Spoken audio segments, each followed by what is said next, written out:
Hello, I'm Sue Nelson, and thanks for joining me on Create the Future, a podcast brought to you by the Queen Elizabeth Prize for Engineering.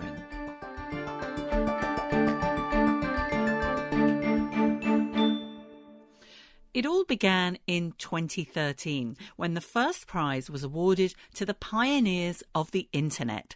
2 years later, the prize went to those involved in controlled drug delivery. Then in 2017, it was for digital imaging sensors, and in 2019 for the creators of GPS. And the fifth ever prize has just been announced for the development of LEDs, with 5 engineers from Japan and the United States sharing the 2021 award. A few years ago when the prize started, I have thought, boy, that is a wonderful thing that is done to have a prestigious international prize like that for engineering, and to actually win it is the best career reward I could have. George Craford, and we'll be hearing more from him and 3 other prize winners during the podcast. Let's start then with the winning innovation. LEDs are everywhere, used as bright torches on smartphones or in light bulbs in homes and offices. Invented almost 50 years ago, the first LEDs were low illumination, expensive, and only came in one colour, red. Today's LEDs are low-cost, highly efficient forms of bright illumination that can be found everywhere, from computer screens and handheld laser pointers to traffic lights and concert light shows. And how apt that LEDs have even illuminated Buckingham Palace. LED stands for light emitting diode, and it's a device in the form of a semiconductor, like aluminium gallium arsenide, for example, that emits visible light when an electric current flows through it. This device often has impurities added in a process called doping to make it more conductive, and the materials produce particles of light or photons with specific frequencies, and this determines the colour. The first LEDs used gallium arsenide phosphide, for instance, and this is why the light was red. It took decades of innovation before white LEDs could be produced. Now, like all the innovations that have won the Queen Elizabeth Prize, LEDs have benefited society, and it's their efficiency that's key, because LEDs produce far less heat than conventional light bulbs, leading to more energy savings.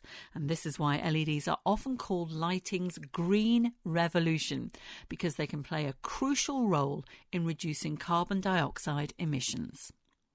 This revolution truly got underway with Professor Nick Holonyak. He studied electrical engineering at the University of Illinois in the United States and spent a year at Bell Telephone Laboratories. After military service, Holonyak then spent 6 years working for General Electric, the company founded by Thomas Edison. And it was there, in 1962, that Holonyak invented the first visible, in this case red, light emitting diode. Today he's the university's John Bardeen Endowed Chair, Professor of Electrical and Computer Engineering and Physics. A perfect title because John Bardeen invented the transistor and Holonyak was his first student. It turns out I was very lucky because I had started working here in Illinois on semiconductors because of the business of the transistor. John Bardeen came here from Bell Labs in 1951. I already had a master's degree and knew how to do electronics with vacuum tubes, and here I had an opportunity to learn what the transistor was all about. So I had started in 1951, and by 1954 I had done a PhD thesis, and by 1954 I found myself at Bell Labs and working on silicon devices. And in fact, I'd say that my boss at Bell Labs, John Mall, was one of the greats. And I was very lucky to be working with him.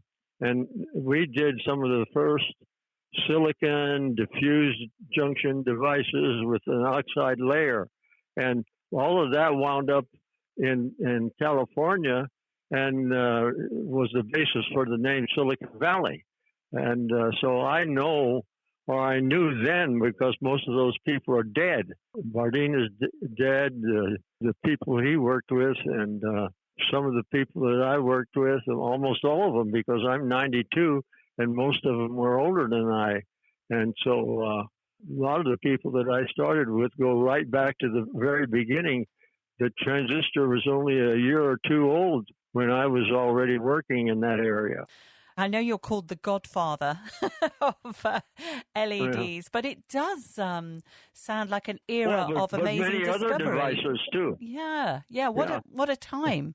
So you were working with John Bardeen, and you were improving and developing semiconductors, and you were the first to make silicon tunnel diodes. That's right. And in fact, I maintain that after Abraham Lincoln in Illinois and in America, one of the greatest men is John Bardeen, and there's an interesting story about how he and I got along, because he came from a well-off family. I came from a very poor family, but somehow or another, I was like a younger brother to him. And he tracked me for about 9 years when I was out in the world in industry, and asked me to come back to the university and bring 3.5 semiconductor work back to Illinois. And that's what I was working on, was light emitters, lasers, and so forth. And so the only laser that existed that you could see at the time I returned to the University of Illinois was the Ruby laser that Ted Damon made. And he won up Bell Labs because Bell Labs had written off the Ruby laser. And I wanted to make a laser that was driven not by a big, intense photographic lamp, but was driven by current directly. And I thought a semiconductor would do it, and it did.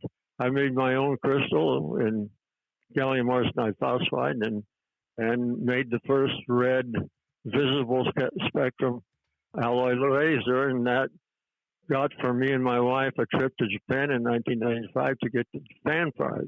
This work that you did, it's just changed the world we live in. Do you ever reflect on that? Well, you think of it, you're in science news reporting, and see, when you think back, photographer was always carrying a big load of equipment and all that. Now, that's all replaced with integrated circuitry, semiconductor materials, and now the lamps, the flash lamps, and everything else. And I was able to work out a simple proof that maybe someone will think of a different way to generate light. So how do you feel about being awarded the Queen Elizabeth Prize for Engineering? Well, I think it's a great thing.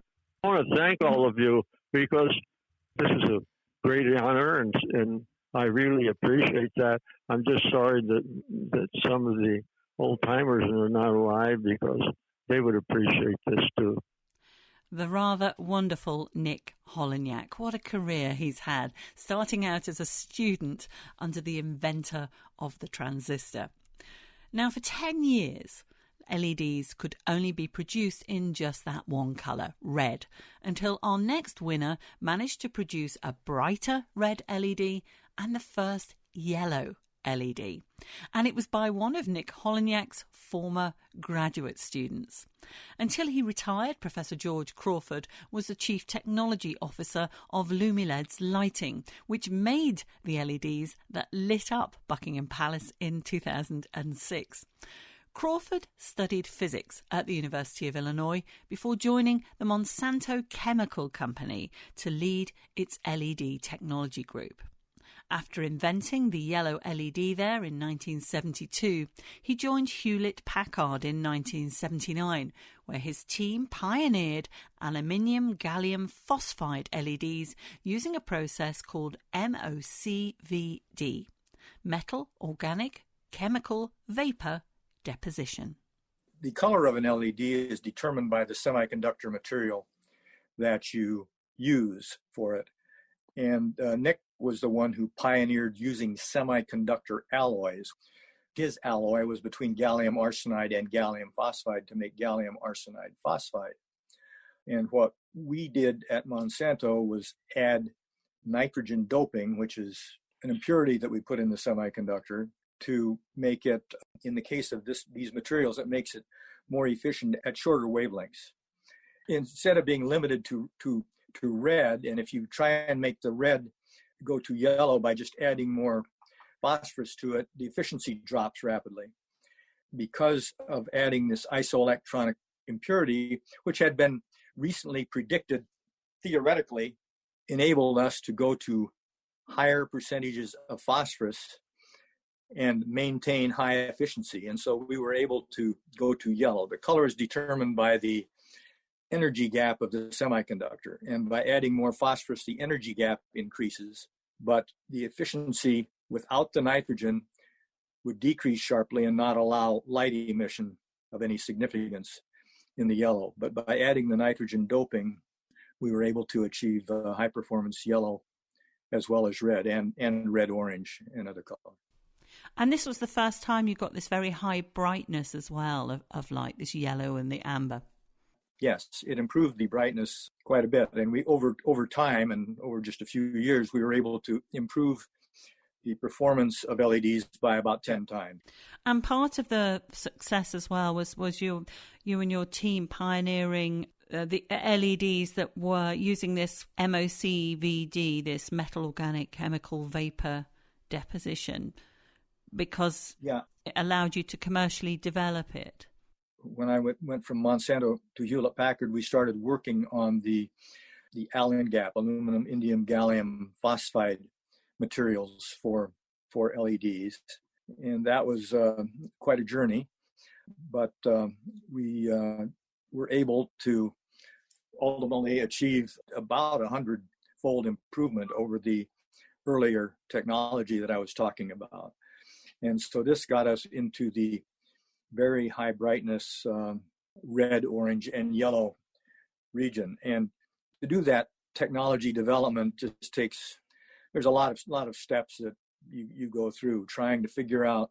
Well, one thing I would say about LEDs, they have light output inside. You can get a high efficiency inside at the junction, but you have to get the light out of the LED too to do any good.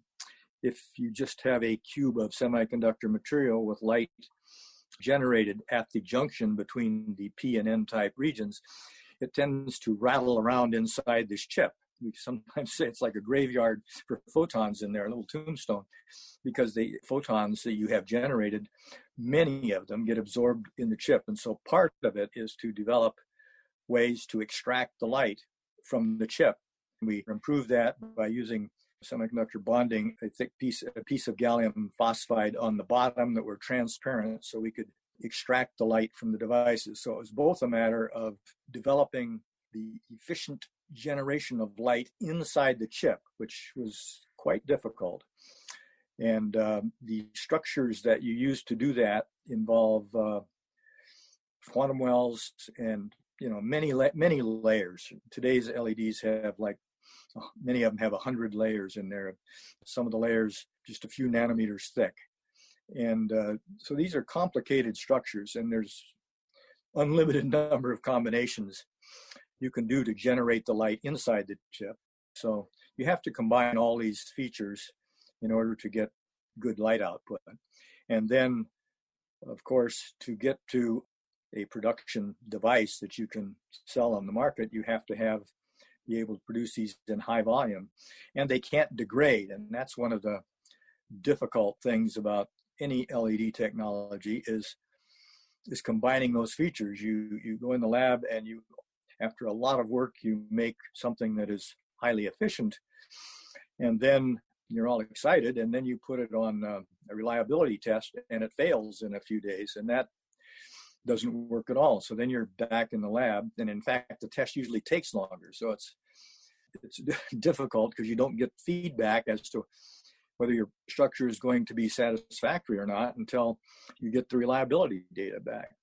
And often there is a trade-off between efficiency and the reliability that you need to have in order to make a commercial product.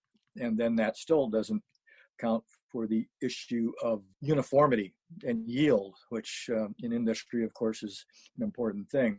Basically, every wafer has to be the same. And so learning how to control the uniformity and to get the highest possible efficiency and to have the device so it is reliable and can last for tens of thousands of hours is a tough combination. Would you say that persistence is one of the qualities that an engineer requires, and patience? I would definitely say that persistence is required. I suppose you can get lucky, but for most engineering work, I think it's exciting, it's interesting, but it's challenging, and you have to keep working at it. You certainly do. For Craford, it's been a 50-year journey of constantly improving on the technology. As decades later, at Lumileds, he went on to develop the first high-power white LEDs. But there were several essential stages that were required before that could happen, and the role played by the third winner, Russell Dupuis, allowed for one of them, the commercial development of high-quality semiconductors.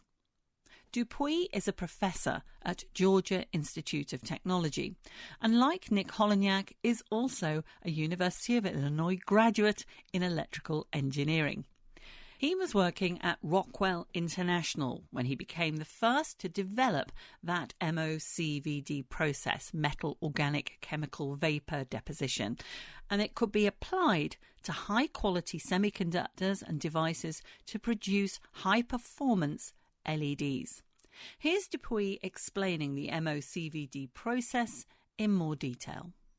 Well, the last three letters, chemical vapor deposition, are generally used to describe processes that use, as the word says, chemicals in a vapor phase form, so a gas form, to deposit a material, to create a solid film, in this case. And the metal organic part, the MO part, comes from the fact that these compounds, when they were developed many, many years ago in the 20s and 30s, 1920s and 1930s, were called metal organics because they had metal atoms that were bonded to organic molecules like methyl radicals or ethyl radicals. So relatively simple organic radicals. And the value to this was that metals could be transported into chemical reactions in a vapor phase process. So the innovation of the MOCVD, which was invented by a chemist named Harold Manassevit in 1968, is that you can transport metals with relative ease to a gas environment where you can mix that vapor with other compounds in the vapor phase and then thermally decompose them to form a solid film composed of the metal plus the additional elements you might add in gas form. So at the time, the MOCVD process in the early 70s was not used widely because it was considered to be fairly impure, produce lower quality material. It turned out that was simply due to the fact that the chemicals, the initial chemicals we used, weren't very pure because no one had bothered to purify them because they weren't important. So, in fact, interesting story, I think, about this process. When Dr. Manassevit was first working on this, he called a large U.S. chemical company that was making some of these compounds commercially for industrial use. And he asked them for some of this material, and they said, "Oh, that's very nice. How many railroad tank cars do you want?" Literally, they're making this by the ton, but at very low purity. So it took a long time for this small niche application of making semiconductors to be attractive enough for some chemists to go and purify these compounds. That really was an important event, but it became driven by the need to grow semiconductors.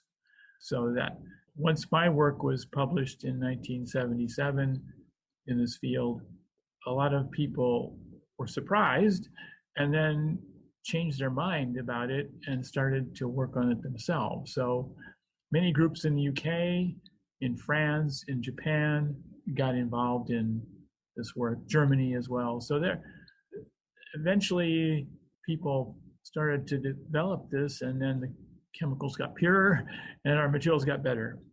So this is very important to produce these high quality semiconductors, and these mixtures, there's these layers, these sort of atomic level layers, a layer upon layer, helped with that precision, and then that would have an effect on the sort of properties of the semiconductor. Yes, that's correct. Today, all of these visible LEDs we use are composed of maybe, in some cases, hundreds of layers, but typically at least 5 or 6 different materials composed especially for the design of this particular LED structure. And in many cases, those layers are only a few atomic layers thick, so on the order of 10 or 20 angstroms or 2 or 3 nanometers. So precision is important, and of course uniformity is important at that scale. So being able to make large area, highly uniform, thin films on the order of a single atomic layer efficiently with low cost and high yield is a critical factor in the cost that's dramatically changed in how expensive an LED is. Blue laser pointers used to be, $100, and now they're sort of almost throwaway items again. They're so ubiquitous and relatively cheap.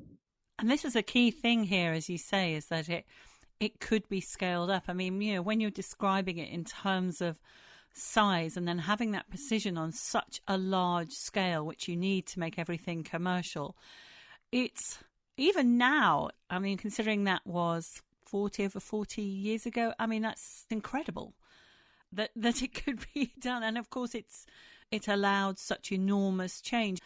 You must be so proud in terms of what's happened as a result of this and your role in the LED innovation.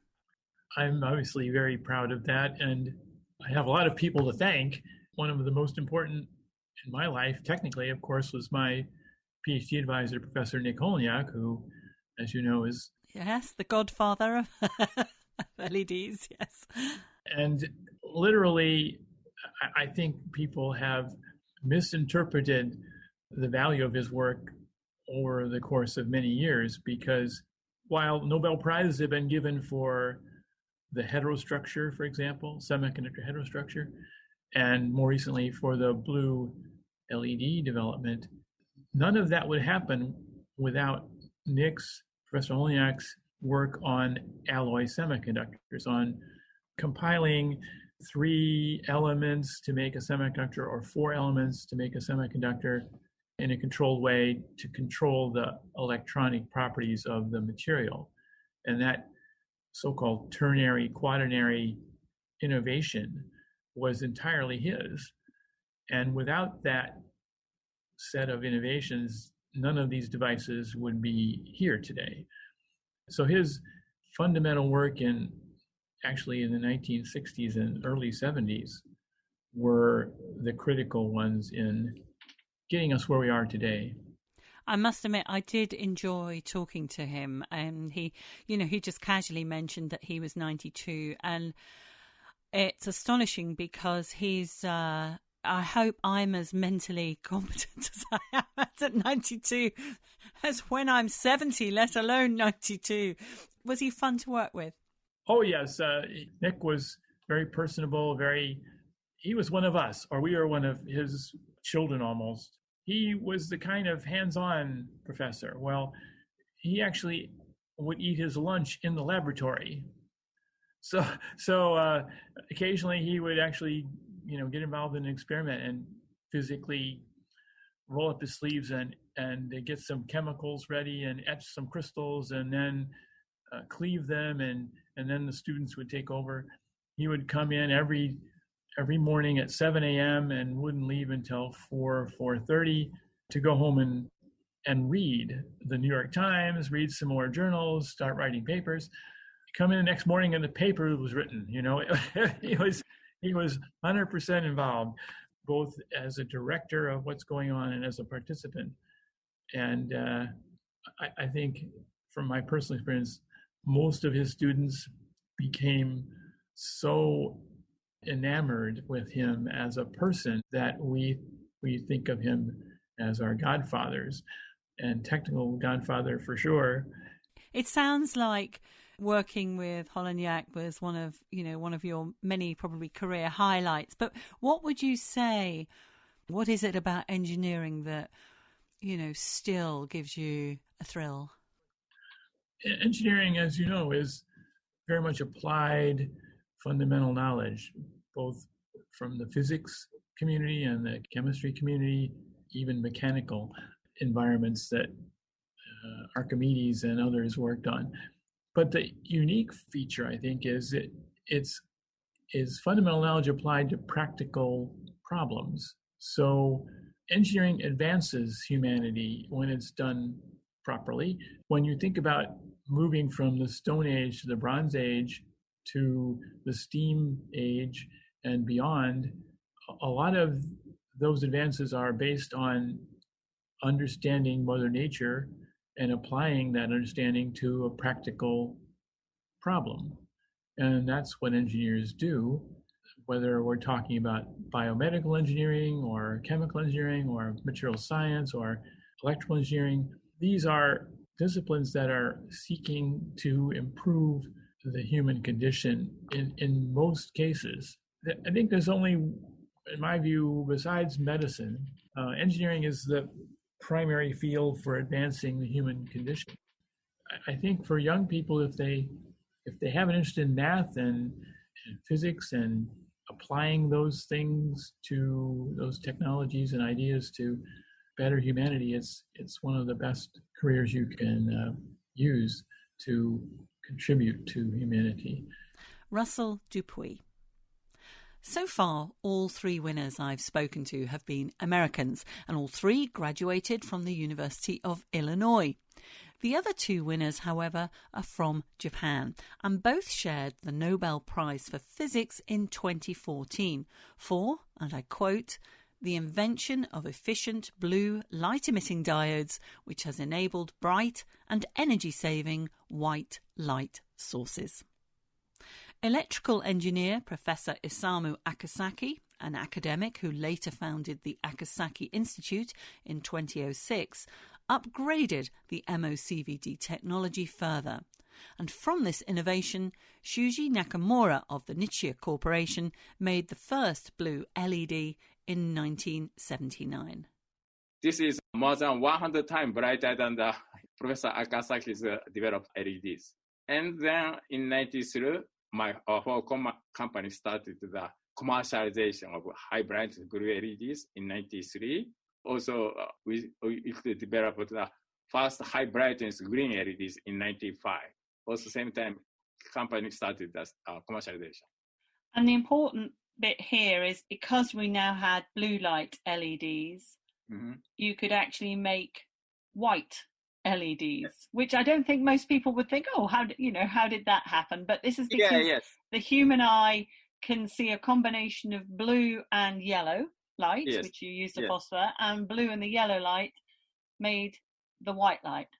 Yes, in 95, we could, our former companies started selling the white LEDs. Because initially, we started selling blue LEDs since 93, and all of our cell phone company contacted our company to make white LED for the backlight of the cell phone LCD display.